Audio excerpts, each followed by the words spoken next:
देखिए, जहाँ तक ये जो मॉडल कोड ऑफ कंडक्ट है, आदर्श चुनाव संहिता, इसके लिए जो पुलिस प्रशासन और जो चुनाव से जुड़े हुए अन्य अधिकारी हैं, तीनों मिल के एक साथ काम करते हैं और जिस दिन चुनाव की घोषणा की जाती है उसी दिन से ये चुनाव संहिता लागू हो जाती है।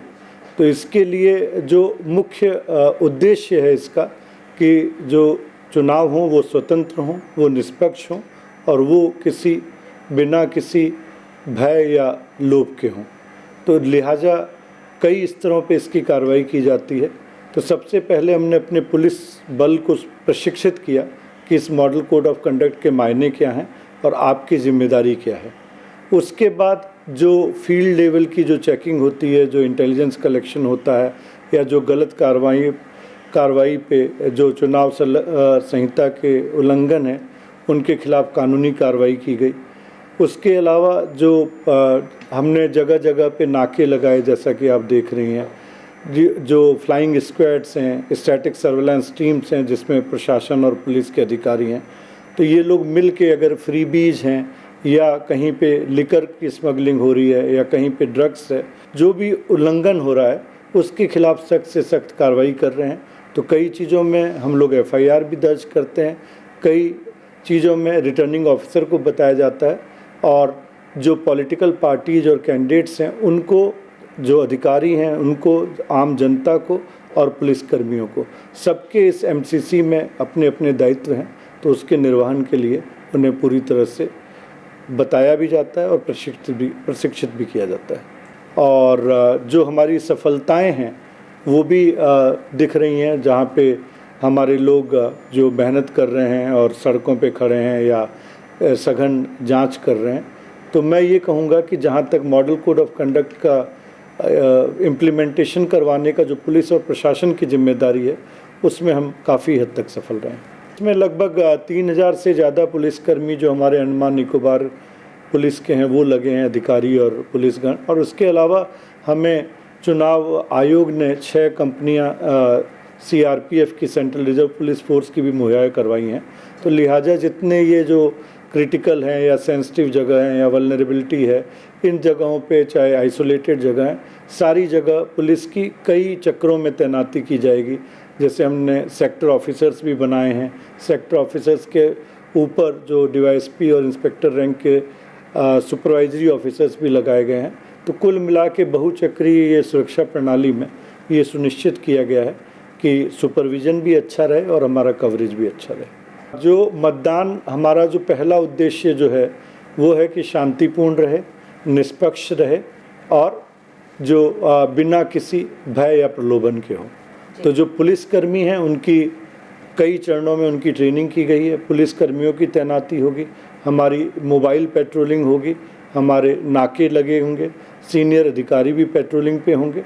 तो इसके अलावा पुलिस को ये भी कहा गया है कि जहाँ तक जो गलत गतिविधियाँ हैं उन पे नज़र रखे, गलत व्यक्तियों पे नज़र रखे, जो बूथ के अधिकारी हैं या प्रशासनिक अधिकारी हैं, चुनाव अधिकारी हैं, उनको पूरा सहयोग दें।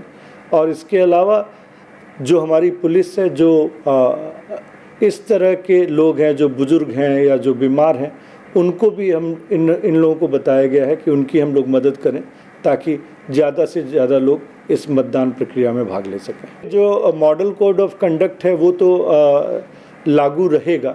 तो लिहाजा जो पोस्ट पोल की एक्टिविटी होती है, जैसे आप 19 के बाद जो हमारा होगा कि सारे जो बैलेट बॉक्स हैं, जो आपकी EVMs हैं, ये सारे काउंटिंग सेंटर्स में पहुंचेंगे। काउंटिंग सेंटर के बाद मेन काउंटिंग सेंटर आएंगे।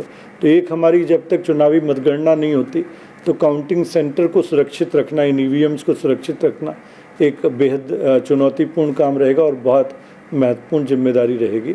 और इसके अलावा जो नॉर्मल जो कानून व्यवस्था का पालन करना है और जो मॉडल कोड ऑफ कंडक्ट्स के जो भी है उनका भी अनुपालन सुनिश्चित करवाना, जहाँ तक चुनाव की कार्रवाई है वो हमारा कार्य जारी रहेगा। जो हमारे अधिकारी यहाँ पे हैं वो काफ़ी संवेदनशील हैं, काफ़ी युवा अधिकारी भी हैं, महिला अधिकारी भी शामिल हैं। तो हमने एक स्पेशल किट भी बना के अपने सारे जो पुलिस दल हैं उनको दी है, और ताकि इस गर्मी में, जो कि आपने सही कहा कि गर्मी भी है और उमस भी है, तो उसमें इन लोगों के हेल्थ का विशेष तौर पे ध्यान रखा जाए। फिर इनकी नियुक्ति में भी हमने इस बात की को ध्यान दिया है कि अगर किसी व्यक्ति की तबीयत कुछ ज़्यादा ठीक नहीं है या कुछ भी बीमारी है तो उनको ऐसी जगह नहीं लगाया जाए जहाँ पे उनको समस्या हो। और इसके अलावा इनकी इस बारे में जो मेडिकल के द्वारा भी और अपने सीनियर पुलिस अधिकारी हैं उन लोगों ने भी इनकी बार बार ब्रीफिंग की है। और बाकी जो हम लोग वरिष्ठ अधिकारीगण हैं वो भी फील्ड में रहेंगे ताकि इनकी जो सुविधाएं हैं और इनको जो बेसिक जो एमिनिटीज़ हैं वो फील्ड में मुहैया करवाई जा सकें। मेरा जो एक ही पुलिसकर्मियों को जब भी मैंने बात की एक ही बात की है कि वो लोग पूरी तरह से निष्पक्ष रहें और पूरी तरह से अपने काम के प्रति समर्पित रहें। और हमारा काम लोगों को सुरक्षा प्रदान करना है, चाहे वो मतदान कर्मी हैं, चाहे वो ये उम्मीदवार हैं, चाहे मतदाता हैं। तो हमारे लिए मतदाता को पूरी तरह से सुरक्षा मुहैया करवाना, उनके लिए जो सामान्य सुविधाएं हैं उनको उपलब्ध करवाना और मतदाता इस चीज़ को पुलिस को वैसे एक दोस्त के रूप में, एक मित्र के रूप में देखें और एक फैसिलिटेटर के रूप में देखें। और इसी के साथ साथ जो अराजक तत्व हैं और जो बदमाश किस्म के लोग हैं वो पुलिस से डरें और उन पे पुलिस का पूरा नियंत्रण रहे। मतदाताओं से मेरा यही अनुरोध रहेगा जो चुनाव आयोग और चुनाव अधिकारी बार बार करते रहे हैं और हम लोग इसके लिए काफ़ी स्वीप की एक्टिविटी भी हमने की है कि ज़्यादा से ज़्यादा संख्या में मतदान में भाग लें। किसी भी तरह का उन्हें भय नहीं होना चाहिए, किसी भी तरह का संकोच नहीं होना चाहिए। पूरा पुलिस, पूरा प्रशासन और पूरी चुनाव प्रणाली उनके सहयोग के लिए और उनकी मदद के लिए तत्पर है और वो घरों से निकलें और अपने वोट का ज़रूर उपयोग करें और मतदान केंद्रों तक आकर अपना वोट दें।